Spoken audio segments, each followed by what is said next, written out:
ఎన్నో ఆశలతో కొన్ని దశాబ్దాల తర్వాత ఐసీసీ ఈవెంట్ నిర్వహించిన పాకిస్తాన్ భారీగా నష్టపోయిందని తెలుస్తుంది. దీంతో సుదీర్ఘ కాలం తర్వాత పాక్లో ఓ ఐసీసీ మెగా టోర్నీ నిర్వహించిన పాకిస్తాన్ కు అన్ని చేదు అనుభవాలే మిగిలాయి. ఈ టోర్నీ నిర్వహణతో పాక్ క్రికెట్ బోర్డుకు భారీ నష్టం వాటిల్లినట్టు తెలుస్తుంది. దీంతో ఆ బోర్డుకు కోలుకోలేని దెబ్బ తగిలినట్లయితే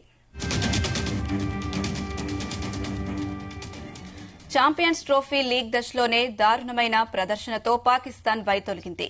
పాకిస్తాన్ స్వదేశంలో ఆడింది ఒకే ఒక్క మ్యాచ్. లాహోర్లో ఆడిన తొలి మ్యాచ్లో న్యూజిలాండ్పై ఓటమి పాలైంది. ఇక బంగ్లాదేశ్తో మూడో మ్యాచ్ వర్షం కారణంగా రద్దయింది. దీంతో టోర్నీ నుంచి పాక్ నిష్క్రమించింది. దాంతో పాక్లోని క్రికెట్ అభిమానులు ఇతర మ్యాచ్లు చూడడానికి అంతగా ఆసక్తి చూపలేదు. దాంతో స్టేడియంలో ఆడియన్స్ లేక వెలవెలబోయాయి. ఈ ఛాంపియన్స్ ట్రోఫీ కోసం పీసీబీ 18 బిలియన్ పాకిస్తాన్ రూపాయల అంటే $58 మిలియన్ ఖర్చు చేసిందని సమాచారం. రావాల్సింది లాహోర్, కరాచీ స్టేడియంల ఆధునీకరణ కోసం ఈ నిధులను వెచ్చించింది. అయితే ఇది అంచనా వేసిన బడ్జెట్ కంటే 50% ఎక్కువ.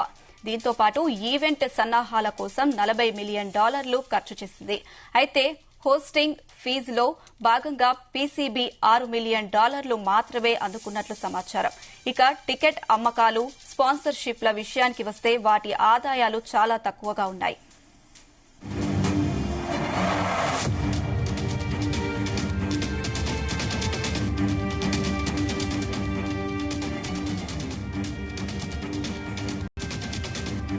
ఛాంపియన్స్ ట్రోఫీ నిర్వహణతో పాక్ క్రికెట్ బోర్డు $85 మిలియన్ నష్టపోయినట్లు తెలుస్తుంది. ఈ నష్టాన్ని పూడ్చుకోవడానికి బోర్డు సతమతమవుతుంది. దీంతో ఆటగాళ్లు మ్యాచ్ ఫీజులో భారీగా కోత విధించాలని పీసీబీ నిర్ణయం తీసుకున్నట్లు తెలుస్తుంది. నేషనల్ టీ20 ఛాంపియన్షిప్లో ఆడే ఆటగాళ్ల మ్యాచ్ ఫీజులో 90%, రిజర్వ్ ఆటగాళ్లకు 87.5% కోత పెట్టనున్నట్ట. ఆటగాళ్లు మ్యాచ్ ఫీజును 40,000 నుంచి 10,000కు పీసీబీ ఎలాంటి అధికారిక సమాచారం లేకుండా తగ్గించినట్లు అక్కడి డాన్ పత్రిక పేర్కొంది. ఈ విషయాన్ని తిరిగి పరిశీలించాలని, చూడాలని, అంచనా వేయాలని బోర్డు దేశీయ క్రికెట్ విభాగాన్ని ఆదేశించినట్లు పేర్కొంది. మరోవైపు ఆటగాళ్లకు 5 స్టార్ హోటల్ వసతులు కూడా తగ్గించి ఎకనామీ హోటళ్లలో సర్దుకోవాలని బోర్డు చెప్పినట్లు సమాచారం.